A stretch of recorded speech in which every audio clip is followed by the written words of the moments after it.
An extraordinarily disturbing article appeared in the Daily Mail.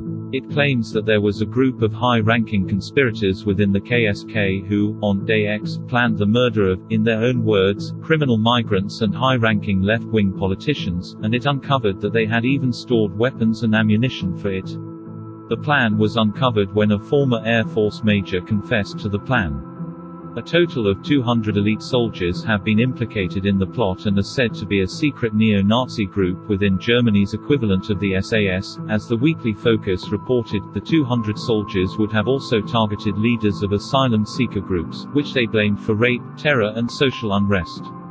One of the driving factors behind the Day X plot is said to have been Chancellor Angela Merkel's decision to allow over 1 million non-European refugees into the country. Consequently, the number of members of the Day X plot grew rapidly from 2015.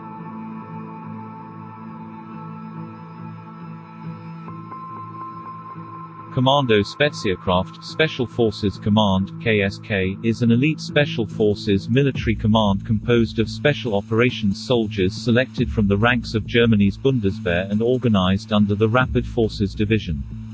KSK has received many decorations and awards from NATO, the United States and its affiliates. KSK operatives are frequently requested for joint anti-terror operations, notably in the Balkans and Middle East. Like those of all German military units, KSK deployments require authorization from the German Bundestag, Federal Assembly. The unit has engaged in numerous anti-terror campaigns both in Europe and abroad. Known engagements include operations inside Kosovo, Bosnia and Herzegovina and most recently in Afghanistan. During the war in Afghanistan, although nominally under OEF, Operation Enduring Freedom Command, the KSK worked under ISAF Command since 2005, carrying out numerous operations in the vicinity of the German deployment in Kabul, including a successful raid on an al-Qaeda safehouse for suicide bombers in October 2006. KSK operators have commented in the German media about the restrictions placed on them by the national caveats and stated a preference for working directly for the Americans as part of OEFA as they had done as part of Task Force K-Bar. As is to be expected with such units, specific operational details such as success and casualty rates are considered to be top secret and withheld even from the highest-ranking members of the Bundestag. This practice has elicited some serious concerns, resulting in agreement to increase both transparency and accountability, by disclosing mission details to selected members of the Bundestag, in relation to the future deployments of KSK forces. On May 4, 2013 the KSK reported its first casualty. First Sergeant Daniel Wirth was fatally shot in Baghlan Province, Afghanistan during Operation Maiwand. U.S. Army forces were part of the attempted rescue mission. Daniel Wirth was honored by his sister Catherine Wirth Torrente in a book titled Brothers in Bravery. It not only tells her brother's story, but also reflects on 40 additional military members who lost their lives while fighting the global war on terror in the Greater Middle East. The book was published by the Travis Manion Foundation in September 2017.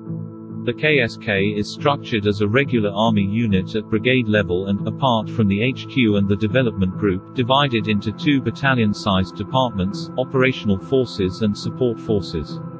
Combat-ready units are divided into 4 commando companies of approximately 100 men. The Special Commando Company is normally staffed with veteran members, taking on various supporting roles.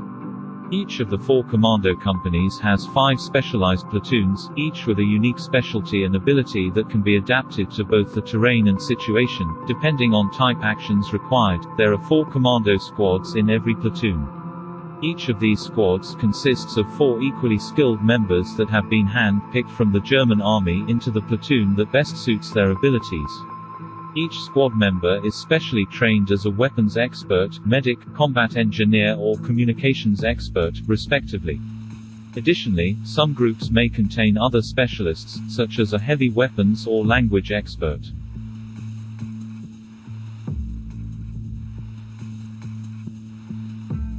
In 2018, the German Federal Criminal Police Office uncovered a plot involving unknown KSK soldiers to murder prominent German politicians.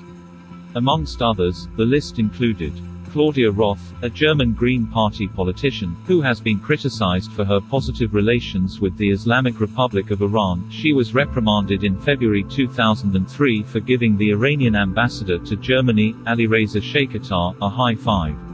Heiko Maas is a Minister of Foreign Affairs in the fourth cabinet of Angela Merkel since 14 March 2018. Joachim Gauck is a German politician and civil rights activist who served as President of Germany from 2012 to 2017.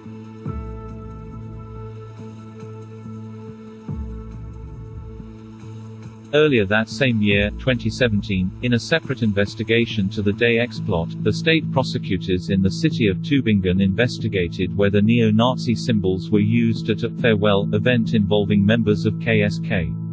A prosecutor spokesperson from the state attorney's office in the German city of Tübingen confirmed to DW on Thursday that it had begun looking into whether right-wing extremist behavior took place among Germany's Special Force Kommando (KSK), the nation's elite military troops.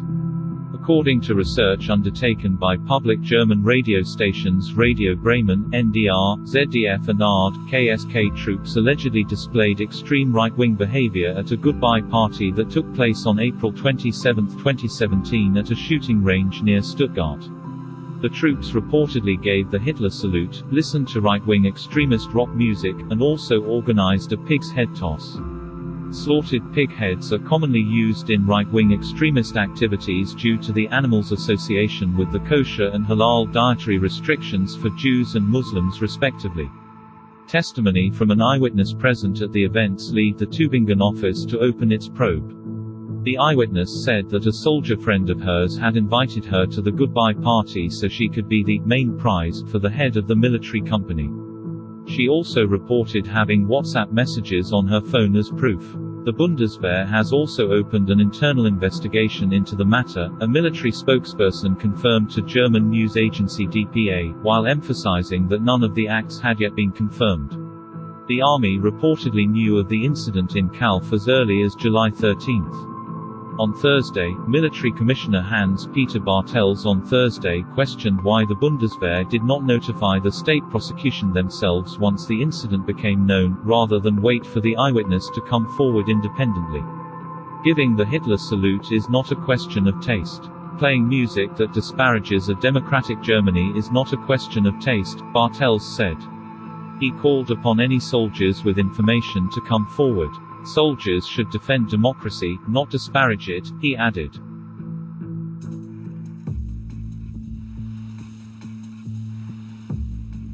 The alleged far-right extremist incidents in Calf lengthens the list of scandals that the Bundeswehr has faced in recent months. In April 2017, authorities arrested Franco A., an army lieutenant who was reportedly planning a terrorist attack and had been posing as a Syrian refugee. The odd case put the Bundeswehr on the defensive since it allegedly knew of Franco A.'s right-wing leanings as early as 2014 but did not intervene.